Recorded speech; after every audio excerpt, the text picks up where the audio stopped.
This is the Weekend Buffdate with Boris.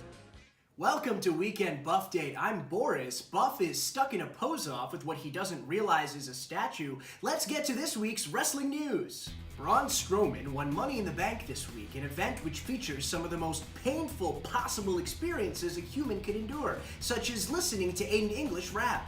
This Sunday marked the third time in WWE history where a superstar cashed in the briefcase the same night they won it, and the 20th time where a referee acted like he had no idea what to do with the briefcase. Is this a gift?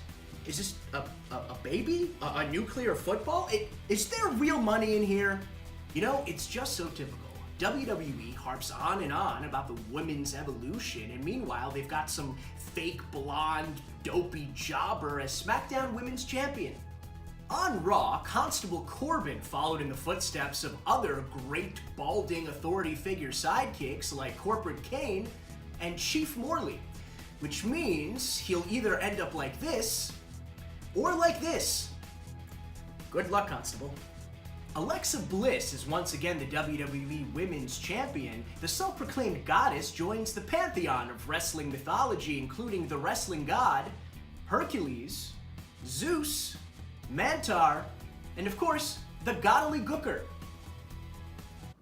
Dolph Ziggler answered Seth Rollins' Intercontinental Championship Open Challenge on Monday and won.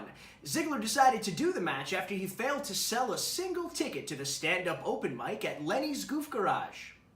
Roman Reigns and Bobby Lashley teamed up to take on The Revival. It was a match that saw WWE's top guys, the two most hated villains in the company, take on The Revival.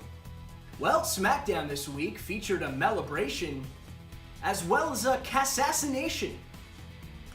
No matter what you think about Big Cass, the fact remains that he went off script. Keeping management's trust in you is crucial, and you can't breach that. If you're wondering what's next for the 7-footer, he reportedly has plans to wrestle in Mexico as El Hijo del Giant Gonzalez. After being called up months ago, Sanity finally debuted this week and decimated the Usos. If you don't know Sanity, they're like if the Wyatt family moved to Portland. The main event of Smackdown this week featured a 5-man gauntlet match with some of the show's top stars. Matches included Daniel Bryan versus Samoa Joe, a match which sucked compared to their Ring of Honor match according to your smarky friend from Philly. Miz and Daniel Bryan had a chance this week to renew their rivalry, which is based on intense personal differences. It's too bad that these men, who are both Grand Slam champions, both on SmackDown, both 37 years old, both new fathers of daughters, who are both on a reality show with their wives, can't find any common ground. Daniel Bryan credits his recent in-ring success to his legs, his lungs, and his heart. Here's an artist rendering of Bryan's true form.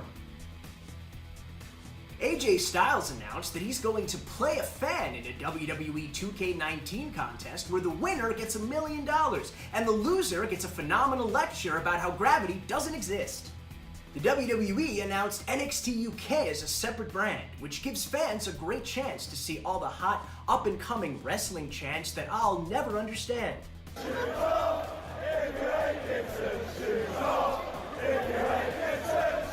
I totally get why I'm holding a shoe. It's because he's a heel? Lucha Underground debuted its 4th season. It's the only wrestling company where unbelievable and incredible things can happen, like a possessed doll, a fearless arm-breaking skeleton ninja, and Matt Striker having a job. In Impact Wrestling news, I lie about watching it to impress Smarks, and I have no idea how Twitch works. And finally, rest in peace to Leon Big Van Vader White. The next time I hear thunder, I'll assume it's the biggest Vader bomb of all time. Well, that's all for Weekend Buffdate. I'm Boris. Until next week, I've got 2 words for you. Good night.